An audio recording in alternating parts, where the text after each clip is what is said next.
Monsieur, c'est, vous le comprenez bien, à vous-même, à l'homme de science, au médecin, à l'écrivain, à l'académicien, que nous souhaitons que cette médaille soit remise.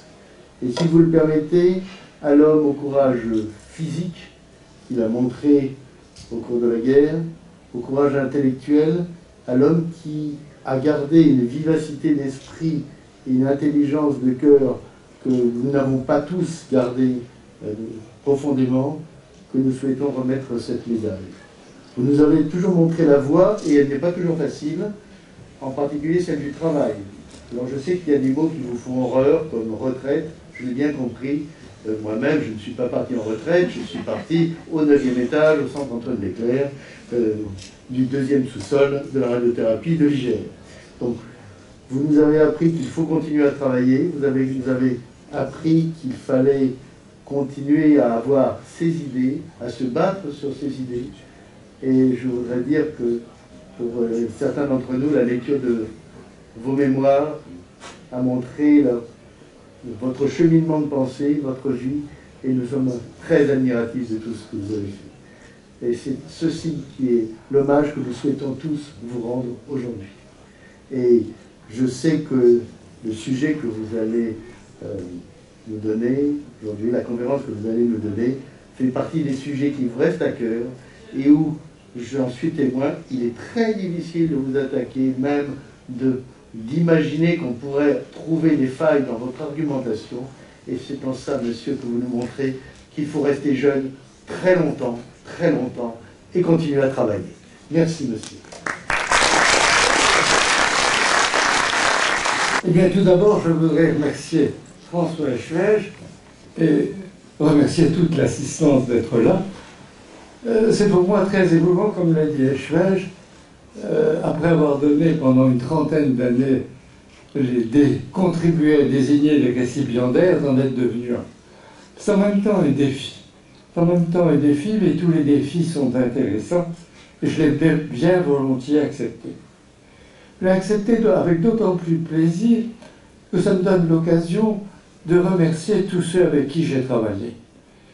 Ce que je vais vous dire aujourd'hui n'est pas sorti de mon esprit tout seul, c'est le fruit d'un travail en commun pendant de très longues années. Quand nous sommes arrivés à Villejuif avec Jean Dutrex et Bernard Pierquin en 1951, nous étions une toute petite équipe. Au moment où j'étais quitté Villejuif, cette équipe était devenue énorme et bien entendu, je ne veux pas remercier chacun individuellement, mais je voulais leur dire à tous combien je leur suis reconnaissant de ce travail en commun pendant 40 ans. Alors je vais vous parler aujourd'hui d'un sujet qui, comme le dit Eschwege, me tient particulièrement au cœur, la relation dose-effet cancérogène. Et comme vous allez le voir, ceci a des implications directes pour les radiothérapeutes à cause des seconds cancers après radiothérapie. Mais je vais d'abord vous parler des risques en fonction de la dose, des mécanismes de défense et des étapes de l'écorgénèse, mais aussi de la validité de la relation linéaire sans seuil.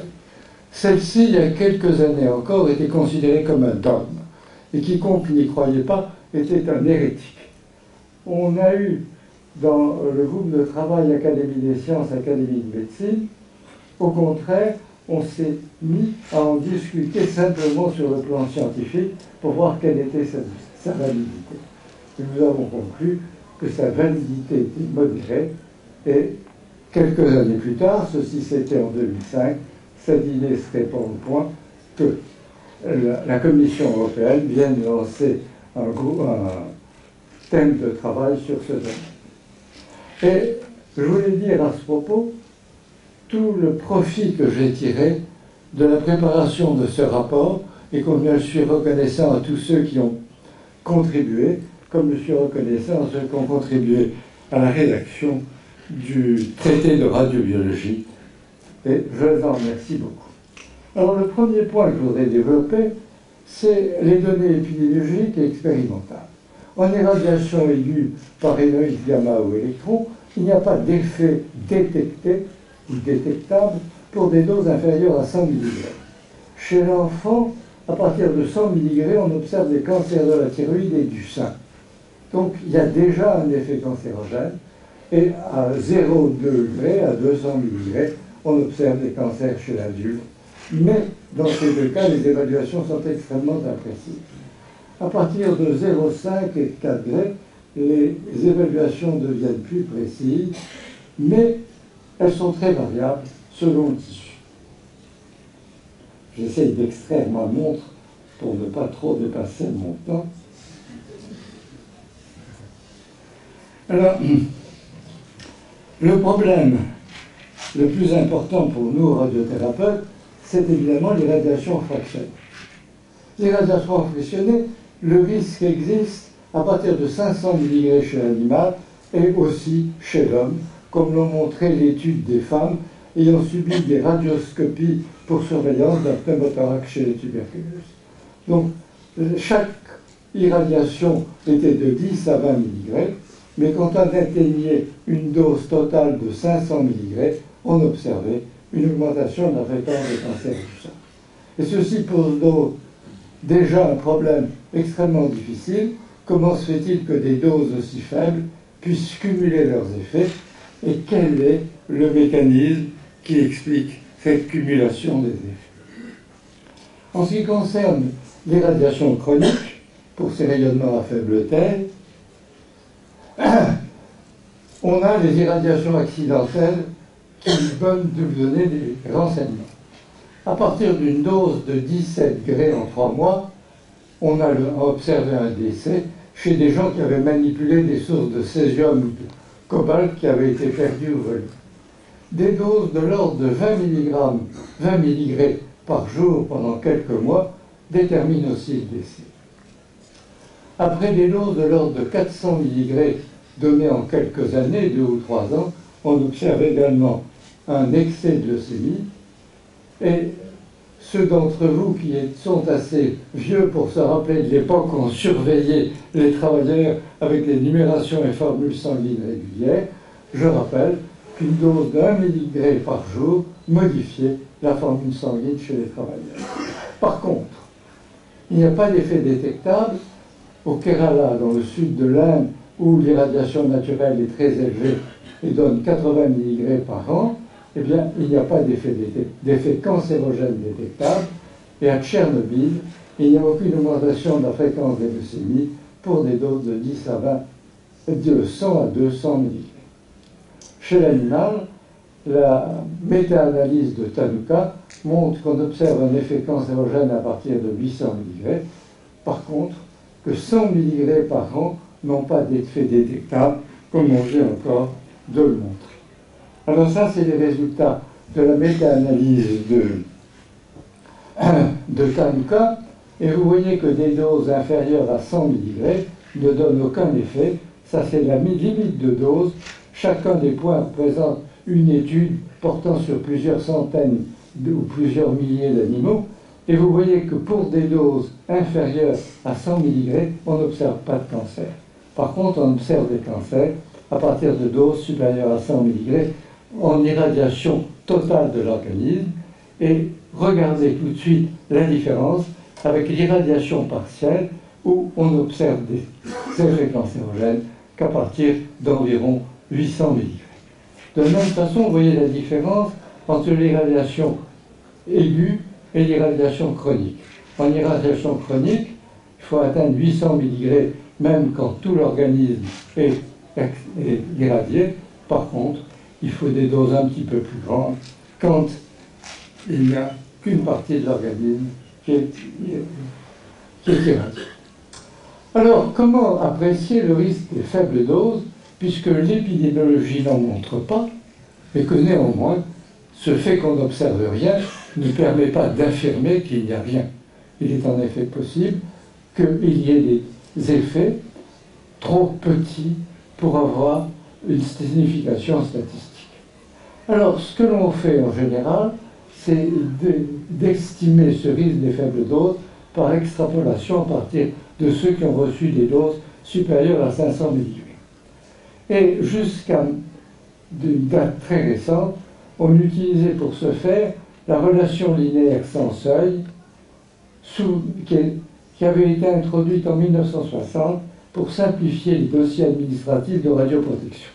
À cette époque, on ne pensait pas qu'elle avait une valeur scientifique, mais en 1970, deux données biologiques ont donné une certaine plausibilité à cette relation. D'abord, la proportionnalité entre le dose et le nombre de cassures double brin de l'ADN, entre 1 mg et 100 G, donc sur une échelle de 100 000, on trouve une relation entre la dose et les cassures double brin de l'ADN. Le deuxième fait est qu'on a observé que une seule mutation, une mutation de proto-oncogène en oncogène ou d'altération des gènes suppresseurs, avait une contribution notable à la cancérogénèse. Et on s'est dit, tiens, cette relation linéaire sans seuil a une certaine plausibilité scientifique et elle est devenue peu à peu de plausible au statut de dogme. Alors depuis 1990, on remet en question ce dogme, car elle implique que le risque cancérogène par unité de dose est constant, autrement dit que la dose multipliée par un certain facteur constant qui est la probabilité de cancer par unité de dose donne le risque. Cette thèse n'est pas en accord avec deux phénomènes fondamentaux que je veux discuter maintenant. C'est l'existence de mécanismes de défense. L'organisme n'est pas passif devant une irradiation, et la diminution de l'efficacité de ces mécanismes de défense quand la dose augmente. Alors, le premier point sur lequel je voudrais insister, c'est qu'on a longtemps cru que des doses même très faibles, de l'ordre de 1/10 de milligramme, pouvaient modifier le métabolisme des cellules. Et en effet, avec ces doses trop faibles, très faibles, on observe quelque chose. Et on a mis longtemps à comprendre que ce quelque chose qu'on observait n'était pas une lésion causée par les radiations, mais bien au contraire, un mécanisme de défense qui était mis en mouvement. Et donc ceci montre qu'à partir de doses très faibles, l'organisme réagit et se prépare à se défendre. Pour vous rappeler, 100 mg, 10 mg, 0,1 mg, un dixième de milligramme pour être précis, ça correspond simplement à 10% des cellules traversées par un électron. Donc il y a des phénomènes, et il y a deux types de phénomènes qu'on observe pour ces doses très faibles. C'est un mécanisme d'adaptation qui correspond à une augmentation de la puissance des mécanismes de défense en cas de nouvelle irradiation, et un mécanisme d'alerte des cellules voisines non irradiées, ce qu'on appelle l'effet bystander, ou maintenant on l'appelle l'effet proximité. Et cet effet bystander, si la dose est très élevée, comporte un risque cancérogène, mais si la dose est faible, de l'ordre de moins d'1 degré ou de l'ordre de ces valeurs, c'est au contraire un effet protecteur, car il met en alerte ce système, il active les systèmes de défense. Alors quels sont ces systèmes de défense? Le premier et l'un des plus importants, c'est la lutte contre les radicaux oxydants. Comme vous le savez tous, au moment où on irradie, l'eau, on crée à la fois des lésions directes, à peu près 1/3 des lésions par lésion directe de l'ADN, et les 2/3 par l'existence de molécules oxydantes. Et l'organisme met en jeu deux types de défense, la synthèse de molécules antioxydantes telles le glutathion, et la synthèse d'enzymes détruisant les radicaux oxydants tels la catalase ou le SO2. Alors voilà où nous en sommes. Nous avons une cellule qui est irradiée, le rayonnement va directement léser certaines choses dans la cellule, ce qui met en jeu des mécanismes de défense, une adaptation qui permet aux cellules irradiées de mobiliser ces défenses en cas de nouvelle irradiation, et un mécanisme d'alerte des cellules non irradiées par l'effet bystander. En même temps, l'organisme va lutter contre les radicaux oxydants formés dans l'eau intracellulaire. Et il va sécréter ces systèmes antioxydants dont je viens vous parler, qui vont réduire la quantité de radicaux oxydants qui vont à leur tour atteindre la cellule. Mais ce qu'il y a d'important, et que je n'ai pas pu montrer sur cette diapositive pour prendre la ronde complète, trop complexe, c'est que ces radicaux oxydants vont s'ajouter aux radicaux oxydants qui sont déjà présents dans la cellule du fait du métabolisme de l'oxygène. Quand il y a la respiration entraîne un métabolisme de l'oxygène qui entraîne elle-même la création de radicaux oxydants. Et donc, dans l'eau intercellulaire, il y a déjà des radicaux oxydants et l'irradiation à très faible dose ne fait qu'augmenter légèrement cette quantité de radicaux oxydants qui vont léser l'ADN intracellulaire. Alors, le mécanisme donc de défense va agir au niveau de l'ADN, puisque c'est au niveau de l'ADN que vont se avoir des lésions. Et la première chose qu'il faut considérer, c'est quelle est l'influence sur le risque cancérogène de ces lésions de l'ADN et des mécanismes de réparation de l'ADN. Alors chez l'animal, ceci a été très étudié et on a constaté que le risque cancérogène augmentait s'il y avait des défauts du système de réparation de l'ADN. Alors on pouvait le faire soit en utilisant des lignées d'animaux mutants dans lesquels il y a une altération du système de réparation de l'ADN ou après manipulation génétique. Mais ce qu'il y a d'absolument passionnant, c'est qu'on a trouvé chez l'homme l'équivalent de ces défauts créés par des manipulations. En effet, il existe chez l'homme des infections congénitales avec défaut de la réparation. Il y en a deux qui sont très connus, l'ataxia telangiectasia, où après Rino-X, il y a une incidence majeure de la fréquence des cancers, et le xéroderma pigmentosum, où il y a une augmentation brutale il y a une augmentation extrêmement importante des cancers de la peau après irradiation par ultraviolet. Et ceci montre que chez l'homme, comme chez l'animal, la réparation de l'ADN joue un rôle fondamental avec une influence sur le risque cancérogène. Or, cette réparation de l'ADN, elle n'est pas constante. Elle est modulée par des systèmes de réparation. Comme nous le voyons à l'instant, il y a des mécanismes d'adaptation et après une première irradiation chez l'homme de l'ordre de 20 mg, il y a une stimulation des systèmes de réparation de l'ADN que l'on peut constater. Mais il existe aussi un autre phénomène auquel vous êtes très familier, c'est celui qu'on appelle l'hyperradiosensibilité à faible dose. À faible dose, l'effet total par unité de dose est plus grand et de ce fait, les cellules dans lesquelles il y a des lésions sont éliminées et ceci réduit l'effet mutagène. Alors je vous montre la courbe que vous connaissez tous et que sans doute vous montrez tous les ans à vos étudiants. C'est la courbe de survie in vitro. Et vous voyez qu'au début de cette courbe de survie in vitro, on a montré depuis environ 10 ans qu'il existe en fait une hyperradiosensibilité avec un taux de mortalité extrêmement élevé, aussi élevé, voire plus élevé même qu'après irradiation par neutrons. Et puis, fait extraordinaire, quand on a atteint une dose de l'ordre de 200 à 300 mg, cet effet disparu et progressivement, les cellules deviennent moins radiosensibles. Qu'est-ce qui se passe?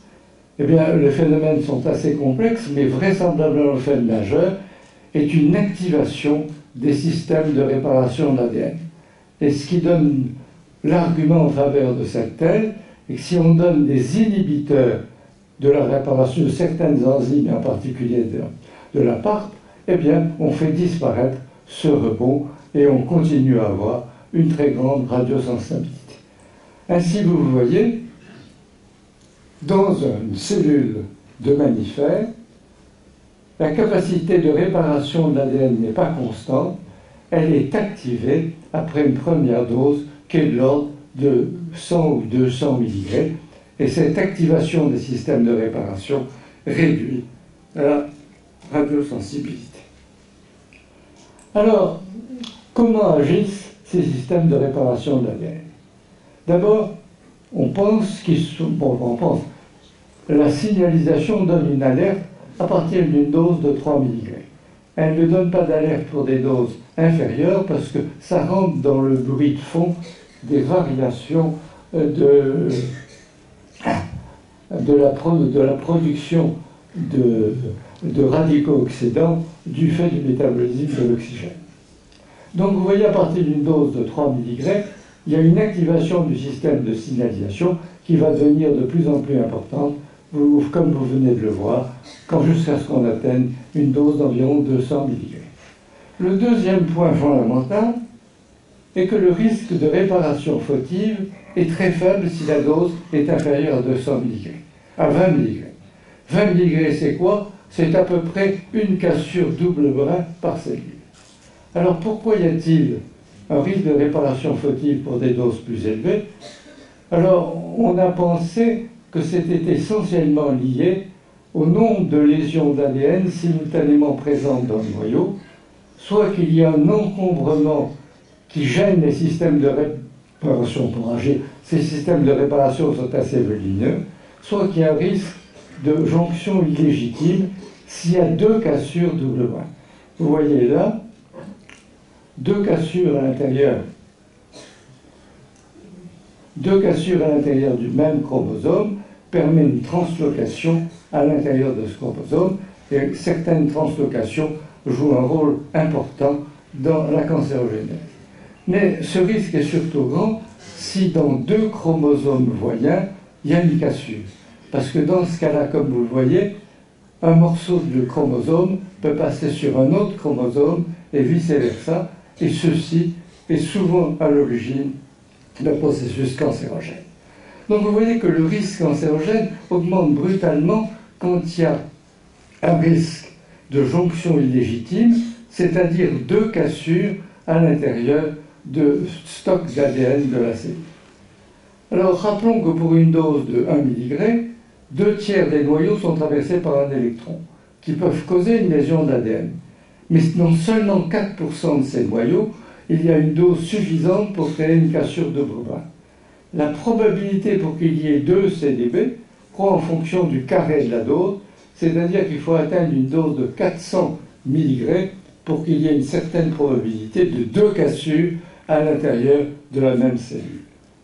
Or, si le débit de dose est faible, comme il faut à peu près 1 heure pour réparer une cassure double brin, eh bien, il y a très peu de probabilité pour qu'il y ait simultanément présente à l'intérieur de la cellule 2 cassures double brin. Alors, le second grand mécanisme de défense, c'est l'élimination des cellules mutantes. Alors, ceci était totalement méconnu jusqu'à il y a une quinzaine d'années. Et cette élimination des cellules mutantes est liée à 2 phénomènes. D'abord, la sénescence, c'est-à-dire la perte de capacité de division qui rend les cellules stériles, mais qui restent présentes, à l'intérieur, présentes et fonctionnelles dans le tissu, et surtout la mort. La mort peut être due à plusieurs types de mécanismes, essentiellement 2. D'abord, l'absence d'activation des systèmes de réparation, c'est-à-dire quand la dose est inférieure à quelques milligrammes. Et vous voyez, ceci semble montrer que ces doses inférieures à quelques milligrammes ne peuvent pas avoir d'effet cancérogène, puisque les cellules qui les ont subies vont être éliminées par la mort, comme il n'y a pas réparation de l'ADN. Le second phénomène est beaucoup plus important encore, c'est l'apoptose, et de façon plus générale, la mort pathétique. Alors l'apoptose, on lui donne maintenant un rôle tout à fait crucial dans le processus de cancérogénèse. Elle survient s'il y a eu une réparation fautive de l'ADN, et vous avez vu que ceci a été possible, surtout après de fortes doses, et elle survient aussi, et ceci est capital, s'il y a un dysfonctionnement du génome, soit par activation d'un oncogène, soit par perte des gènes suppresseurs, soit de façon plus générale par un dysfonctionnement du génome mettant en cause la viabilité de la cellule et ça, le risque de mutation. Alors le fait qui découle de cette constatation, c'est que l'altération du système apoptotique, en particulier par l'atteinte du gène P53, supprime l'apoptose et permet donc l'accumulation de différents défauts dans le génome et éventuellement une amplification clonale qui a pu être constatée dans le cancer de la peau. L'autre fait, c'est que les cellules pré-néoplasiques sont éliminés par rapport après une irradiation à faible dose. Alors je vous montre cette figure qui ne concerne pas les radiations, qui concerne l'irradiation solaire. Vous voyez là la fréquence de cancer basocellulaire et la fréquence de cancer spinocellulaire en fonction du nombre total d'heures d'exposition au soleil. Et vous voyez que pour les cancers spinocellulaires, qui est les seuls qui aient une signification sur le plan carcinologique, il faut atteindre des doses de plusieurs dizaines de milliers d'heures d'exposition au soleil pour qu'il y ait brutalement une explosion du risque de cancer spinocellulaire de la peau. Et l'explication de ce phénomène, c'est que dans les faibles doses, créent des altérations du gène P53, comme on a pu le constater par des biopsies, ce qui est facile pour la peau, et cette altération du P53 permet l'accumulation dans le génome de plusieurs mutations jusqu'à ce que brusquement le nombre de mutations requis dans les gènes spécifiques permette l'apparition d'un cancer. Alors ces mécanismes de défense, nous les avons vus à l'échelle de la cellule. Il y a aussi des mécanismes de défense à l'échelle du micro-environnement et du tissu. En effet, la signalisation intercellulaire à l'intérieur de la cellule et entre cellules exerce un contrôle sur la prolifération.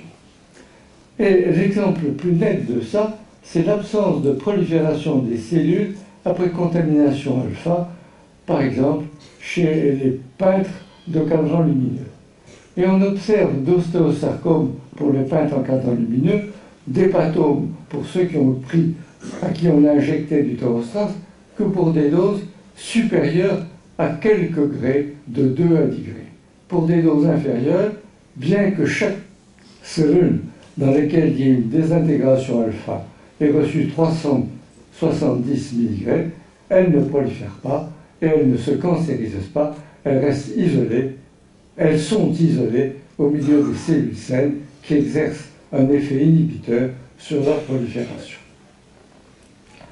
Alors, ce rôle important de micro-environnement de la cellule dont l'ADN a été lésé explique qu'il y a une incidence du cancer s'il y a la mort d'une proportion grande de cellules qui va désorganiser le tissu et qui va donc gêner ces défenses du micro-environnement et du tissu, ou s'il y a une désorganisation du tissu par une maladie. Et il y a au moins 2 maladies dont on a identifié le rôle crucial dans la cancérogénèse: la cirrhose du foie, qui désorganise complètement la structure du tissu hépatique, et la bronchite chronique. Et ceci explique que si les individus qui ont beaucoup fumé et qui sont atteints d'une bronchite chronique font des cancers du poumon pour des doses très inférieures aux non-fumeurs. Alors ça, c'est la courbe qui illustre ce que je vous disais. En ce qui concerne les peintres en cadran lumineux, vous voyez que pour des doses inférieures à 1 gré se situe à peu près là, il n'y a absolument aucune augmentation de la fréquence des cancers, dans ce cas-là des ostéosarcomes, et vous voyez qu'à partir de 5 à 10 000 grés, pas milligrés mais grés, il y a une augmentation brutale de la fréquence des ostéosarcomes. Ceci montre donc qu'à côté de l'effet sur la cellule, l'effet sur le tissu, la désorganisation du tissu, joue un rôle absolument crucial. Alors ça conduit tout naturellement à se poser la question du modèle de cancérogénèse.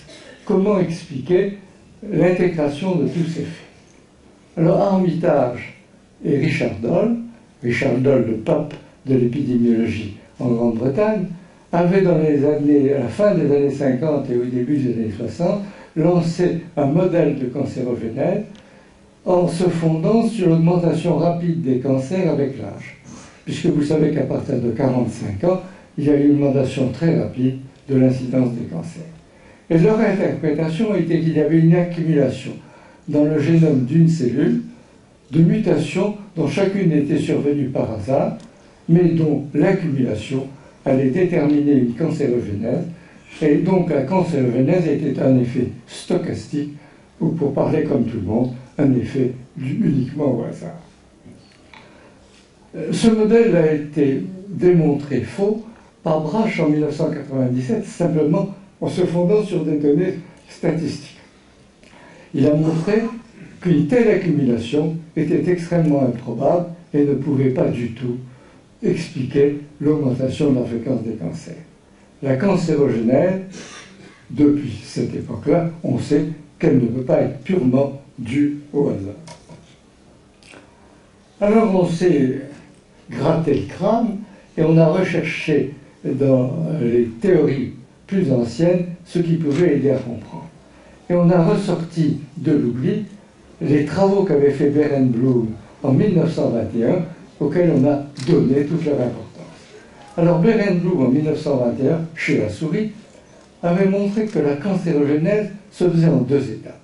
Une première étape, si on on frottait la peau des souris avec un mutagène, par exemple le diméthylbenzotracyle, il y avait des lésions de l'ADN, mais que ces lésions pouvaient rester très longtemps dormantes jusqu'à la mort de la souris, parce que les cellules souches qui peuvent être à l'origine du cancer ont une très longue vie et peuvent subsister jusqu'à la mort de la souris.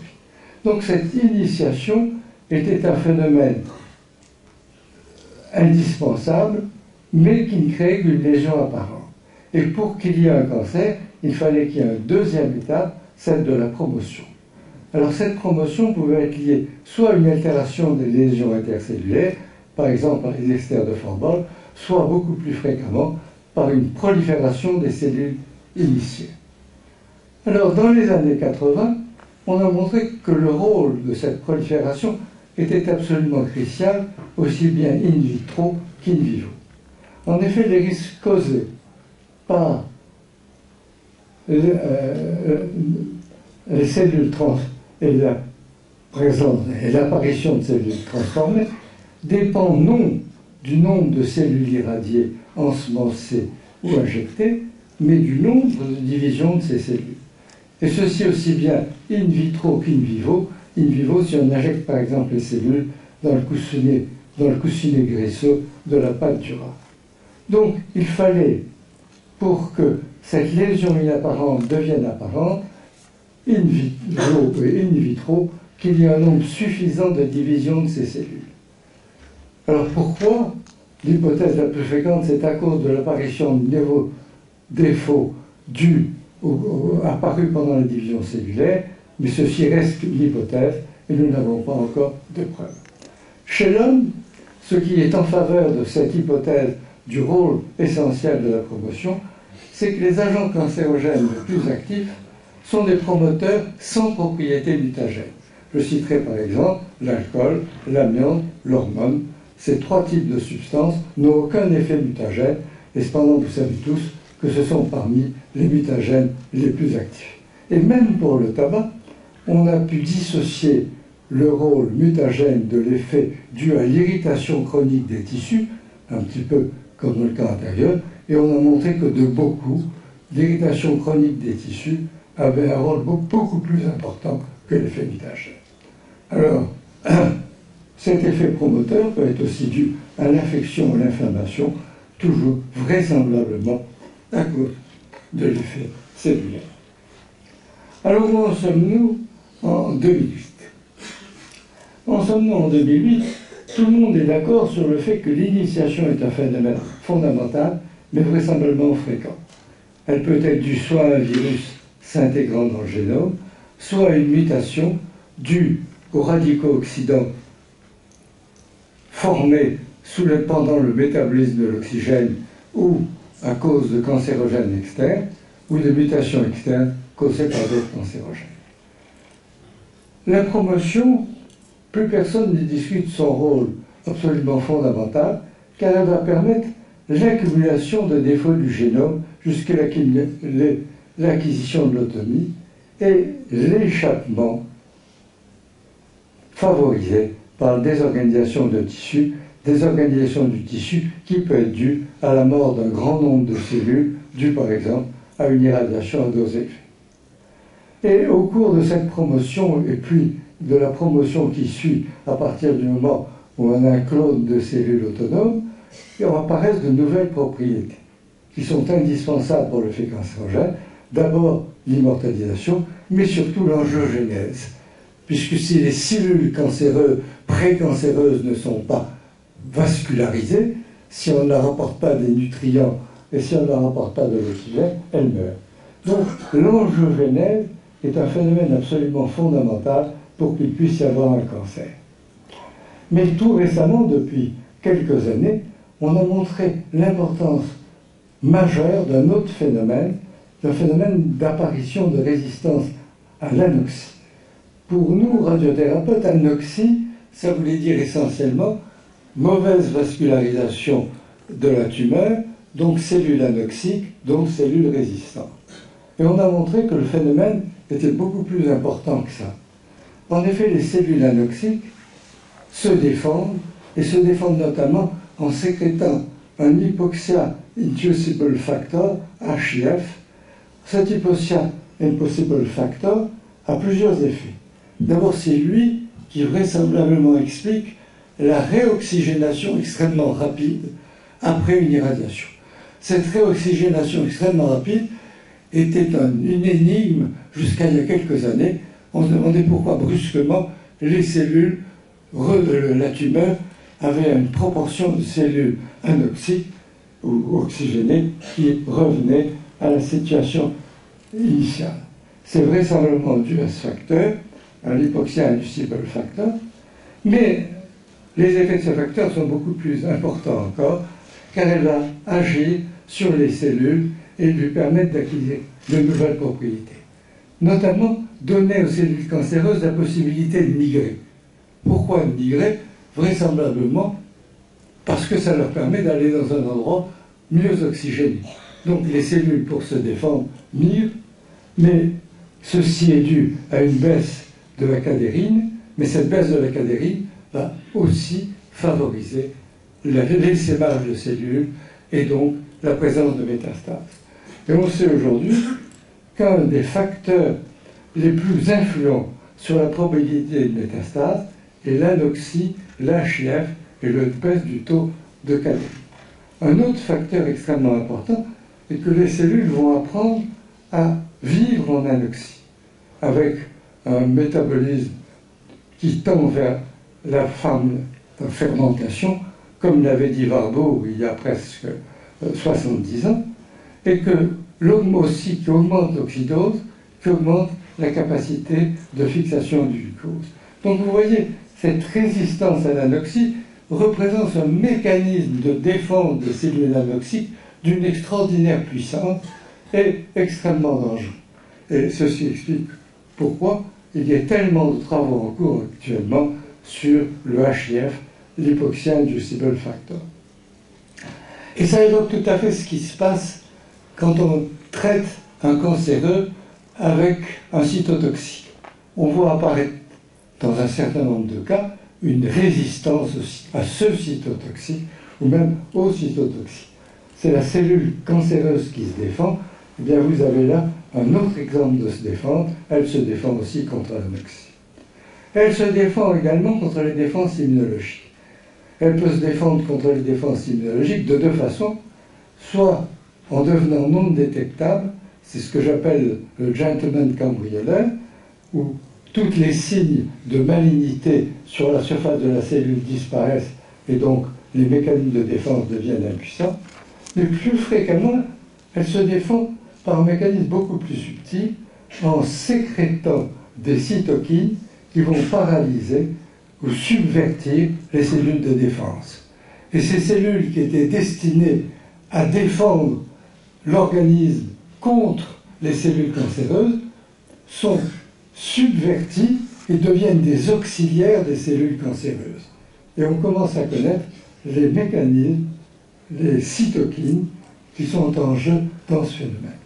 Donc vous voyez que la cancérogénèse, on en arrive à un conflit entre des systèmes de réparation qui sont programmés dans les cellules saines, qui sont extrêmement puissants, et d'autre part, la cellule cancéreuse qui mute constamment avec une probabilité de mutation qui est augmentée par l'acidose et par l'anoxie, qui mute constamment jusqu'à ce qu'il apparaisse des cellules capables de contourner ces défenses. Alors revenons-en au schéma général. Vous avez une irradiation et vous voyez là l'influence de la dose. Si la dose est faible, de l'ordre de 3 mg, il n'y a pas d'activation des systèmes de réparation et la cellule meurt. Entre 3 et disons 40 ou 50 mg, la probabilité de réparation fidèle est très grande parce qu'il y a peu de lésions dans la cellule et que la cellule peut les réparer sans dommage, et que d'autre part, si la réparation ne se fait pas bien, l'apoptose fonctionne. Donc dans ce cas-là, le risque de cancérigénisation paraît extrêmement faible. Par contre, ces mécanismes de défense vont diminuer d'efficacité au fur et à mesure que la dose augmente.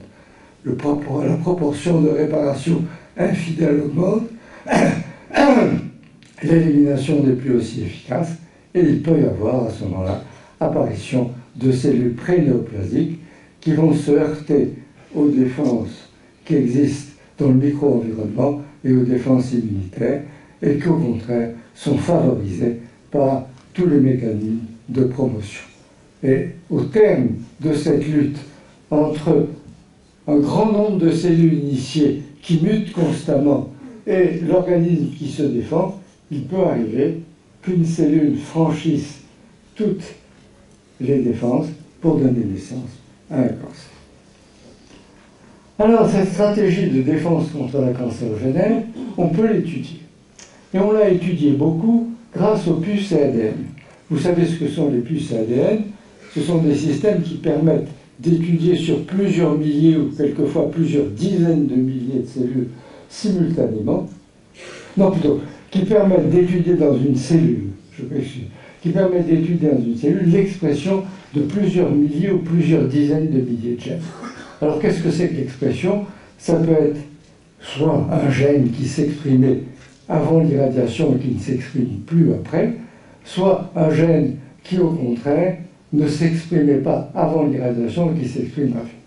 Or ces études montrent que ce ne sont pas les mêmes gènes dont l'expression varie selon que l'irradiation est à faible ou à forte dose, ou à faible et forte dose. Donc ce ne sont pas les mêmes protéines, ce ne sont pas les mêmes enzymes qui sont synthétisées dans les deux cas. Et la stratégie de lutte semble être, à faible dose, éliminer les cellules dont l'ADN a été lésé, et au contraire, au-delà de 200 mg, comme à ce moment-là, l'élimination des cellules dont l'ADN a été lésé risquerait d'occasionner une baisse de fonction du tissu, la ponction, l'apoptose est réduite, et la réparation de l'ADN devient primordiale. Donc, au total, il apparaît qu'à faible dose, la priorité est d'éviter la présence de cellules limitées. À forte dose, la priorité devient de maintenir la fonction tissulaire. Alors, au total, la cancérogénèse paraît beaucoup plus complexe qu'on ne le croyait qu'il y a 10 ans. Une seule cellule, généralement une cellule souche, est à l'origine du cancer, mais le rôle primordial de l'unicité de défense peut être contourné ou surmonté par l'apparition de nouvelles mutations. Le cancer, dans cette conception, n'apparaît pas comme seulement le résultat de la mutation d'une cellule, mais aussi généralement du dysfonctionnement des tissus ou de l'organe. Alors, en ce qui concerne la relation linéaire sans seuil, ces données biologiques sont incompatibles avec le modèle de la relation linéaire sans seuil, car la relation linéaire sans seuil impliquait que le système de défense avait une efficacité constante, quelle que soit la dose, alors que là, vous voyez que les systèmes de défense ont une efficacité qui diminue quand la dose augmente. La cancérogénèse, de façon plus générale, est un phénomène beaucoup trop complexe pour qu'elle puisse être expliquée simplement par une lésion de l'ADN, par un phénomène stochastique. Et L'association entre réparation fidèle de l'ADN et l'élimination de cellules montantes rend vraisemblable l'existence d'un seul pratique. Alors, est-ce que cette conclusion est compatible avec les données épidémiologiques? Oui, mais elle a deux conséquences importantes. La relation linéaire sans seuil surestime le risque des faibles doses, et nous verrons les conséquences sur la radiologie, mais elle sous-estime les risques de second cancer, et c'est surtout sur ce phénomène que je voudrais maintenant insister. Alors, comment expliquer, comment connaître la fréquence des seconds cancers? Eh bien, on peut faire des... Ah, il y a un problème.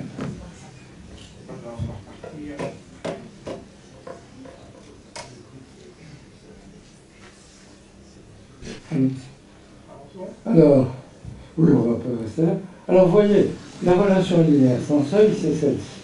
Elle impliquait donc un effet relativement considérable pour de faibles doses, mais cet effet est loin d'être certain, et on peut avoir tout aussi bien, étant donné l'imprécision des chiffres dans les faibles doses, une réaction de type quadratique, même une réaction de type hormésiste, c'est-à-dire avec une diminution du risque cancérogène pour les faibles doses.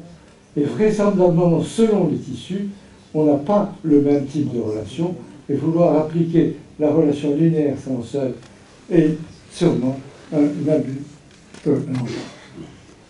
Alors, dans les examens radiologiques, je passerai très vite, dans les examens radiologiques, il y a très peu d'études positives, celles qui ont été faites chez les femmes tuberculeuses traitées par pneumothorax et suivies en scopie. Dans les deux cas, on a observé des doses à partir de 500 mg, mais sans cancer du poumon ou sans leucémie, uniquement des cancers du sein. Alors, vouloir calculer l'effet cancérogène de radiodiagnostic, comme l'effet Bergton et Darby dans un article publié dans Lancet en 2004, ils avaient calculé qu'en Grande-Bretagne, 800 décès par an étaient dus aux examens radiologiques. De la même façon, Brenner et Hall, dans le New England Journal of Medicine, ont prévu un risque de cancer très élevé avec les scanners. Ces deux résultats sont discutables, car ils sont fondés sur les relations linéaires sans seuil, qui est elle-même très discutable. Mais le problème le plus important, sur lequel je voudrais insister maintenant, est les seconds cancers après radiothérapie. Alors ce problème a pris une importance croissante au cours de ces dernières années, car il y a une augmentation de la proportion de malades survivant longtemps. En effet, il n'apparaissent qu'après plus de 10 ans. Et dans certains cancers, par exemple certains lymphomes et certains cancers pédiatriques, le nombre de décès dus au second cancer est devenu plus grand que le nombre de décès dus au cancer primitif. Alors, comment connaître la fréquence? On peut faire des études cas témoins sur la cohorte de maladies irradiées. C'est ce qu'on a fait à l'IGR sur un certain nombre de cas. Mais on peut aussi, à partir des registres nationaux enregistrés, dans lesquels tous les cancers sont enregistrés, les suivre jusqu'au décès et voir la fréquence de ceux qui ont un second cancer. Alors, il faut distinguer l'évolution normale de l'incidence en fonction de l'âge, les cancers causés par nos modes de vie. Si le premier cancer a été causé, par exemple, par le tabac ou l'alcool, il est vraisemblable que le tabac et l'alcool peuvent aussi avoir un rôle dans le second cancer. Et pour distinguer les cancers causés par radiothérapie, la meilleure méthode, mais elle n'est pas toujours possible, c'est de comparer les malades traités avec ou sans radiothérapie. C'est ce qu'on a fait, par exemple, pour le cancer de la prostate ou le cancer du sein. Alors, les résultats, 5 ans au moins pour environ 5 ans pour les leucémies, au moins 9 ans pour les tumeurs solides. La proportion, Schultz avait estimé en 2007 2 à 10% chez les adultes. En réalité, ce chiffre peut atteindre 20%, et un même chiffre de 20% a été rapporté dans certaines études. Au total, il y a une certaine... Alors, voyons maintenant les études épidémiologiques.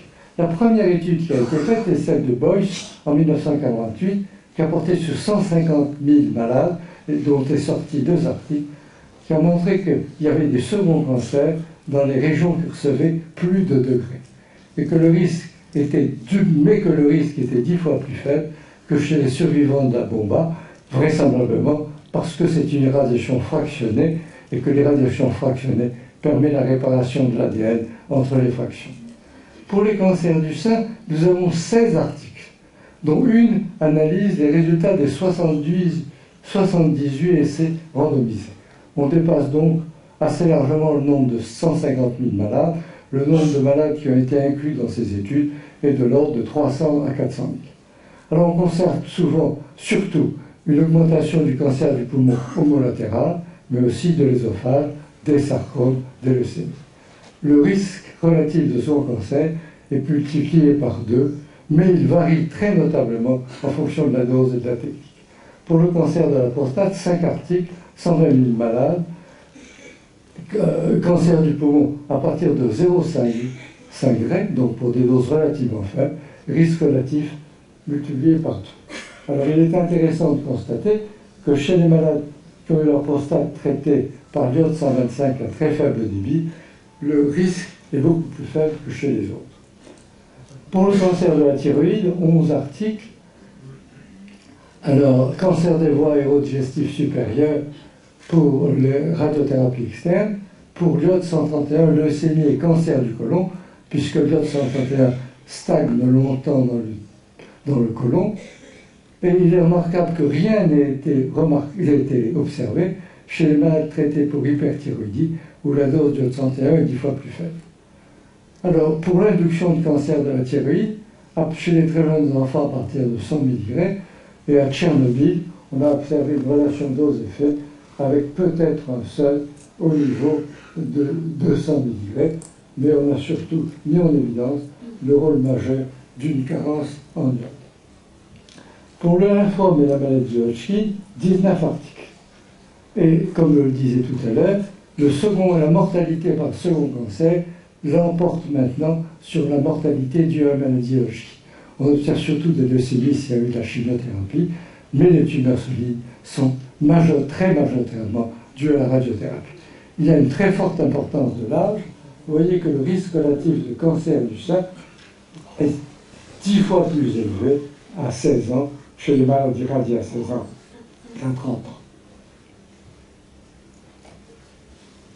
Cancer pédiatrique, comme vous pouvez vous en douter, ça a été très étudié, avec plus d'une centaine de milliers de malades qui ont été analysés, et on trouve que le risque diminue, mais ce qui est très important, c'est que le risque de gliome, qui est un risque important, comme ces études l'ont montré, est maximal chez les enfants de moins de 5 ans. Et on a aussi montré l'influence majeure du premier type de cancer. Par exemple, si c'est un neuroblastome ou un rétinoblastome, le risque de second cancer est beaucoup plus grand que si c'est l'autre cancer, ce qui montre qu'il y a vraisemblablement des facteurs génétiques qui influencent la vie chose. L'influence de la dose et du fractionnement, c'est capital pour nous. Alors, cette analyse n'est possible que si la dosimétrie est étudiée au moins en très grand nombre de points, de l'ordre de 150 points. Et l'incidence est très élevée près des limites du champ. 50% des seconds cancers apparaissent dans la dose ayant reçu plus de 30 G. Mais ce qui est très important et qui a été montré par l'équipe de Florence Vetter et de l'EPOGAM, c'est que l'incidence est très faible si la dose par séance est inférieure à 150 mg.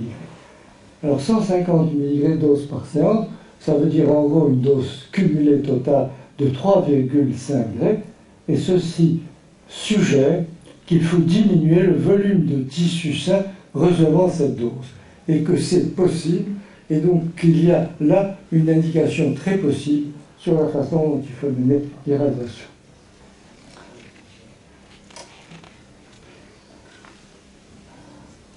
Alors, je vais passer vite parce que je suis très en retard. On va trouver une influence nette du type histologique et du débit de dose. Et c'est le type histologique, ça montre qu'il faudrait étudier la relation dose-effet tissu par tissu, et le débit de dose, que peut-être ça pourrait donner un nouvel élan à la brachythérapie au faible débit, si ceci était confirmé. Alors, théoriquement, le modèle prévoit qu'en cas d'hyperfractionnement, le risque devrait diminuer. Et malheureusement, nous ne disposons pas d'enquêtes épidémiologiques effectuées chez les malades ayant bénéficié d'un hyperfractionnement. Et c'est le type même de domaine où des recherches seraient urgentes, comme des recherches complémentaires seraient urgentes chez les malades traités par brachythérapie. Alors vous avez là la courbe qui a été observée par Rubino et Florent de Vater chez les malades atteints de cancer du sein. Vous voyez qu'en fonction de la dose, tant que la dose n'est pas très élevée, il n'y a rien. Pour une dose qui est de l'ordre de quelques grés, il y a une augmentation, mais l'augmentation est surtout brutale dans les zones ayant reçu plus de 10 à 15 grés. Alors comment réduire le risque? Eh bien, en réduisant le volume de tissu sain recevant des doses par séance élevées, donc recevant des doses supérieures à 150 mg, tenir compte de la susceptibilité des tissus irradiés, en cas d'irradiation d'association avec la chimiothérapie, choisir les cytotoxiques peu ou non cancérogènes, et enfin, identifier les malades à risque. Identifier les malades à risque, chez l'enfant c'est relativement facile, les cancers héréditaires, les facteurs héréditaires et certains cancers.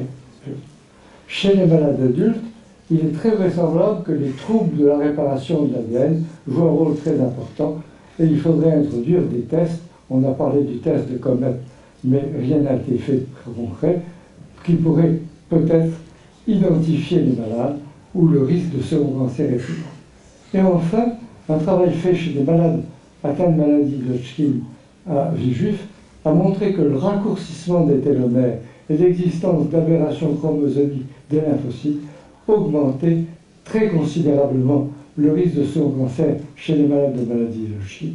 Et ceci est vraisemblablement lié, au moins en partie, à des facteurs génétiques. Donc en conclusion, 7 millions de malades chaque année sont traités par radiothérapie. Si 2 millions survivent plus de 10 ans, et si le risque de second cancer est de 10%, cela fait 200 000 seconds cancers par an dans le monde. Ceci montre la nécessité absolue d'une recherche complémentaire qui doit être fondée sur la dosimétrie et sur le survie. Il devrait être possible de réduire l'incidence chez les malades de moins de 160 ans en diminuant la taille des champs, en diminuant le volume du sein recevant des doses importantes, peut-être en sélectionnant les malades. Et ce qu'il faut signaler, c'est que depuis qu'on pense à ces problèmes, qu'on a réduit la taille des champs, on a considérablement réduit le risque de second cancer pour les cancers du sein et pour les lymphomes. Donc ceci montre que l'action, l'attitude du radiothérapeute, du physicien, au moment où on détermine le protocole, peut avoir une importance cruciale. Et contrairement à ce qui a été dit, la radiothérapie conformationnelle devrait contribuer à ce progrès de la radiothérapie. Ce qui a été dit en disant qu'elle pouvait augmenter le risque est fondé sur la relation linéaire sans celle, elle n'a pas d'attitude. Et au total, la conclusion majeure, c'est qu'il faut changer d'attitude. Au lieu de chercher la dose maximale tolérée dans le plus grand volume, il faut se tourner vers la dose minimale efficace dans le volume le plus petit possible. Merci beaucoup.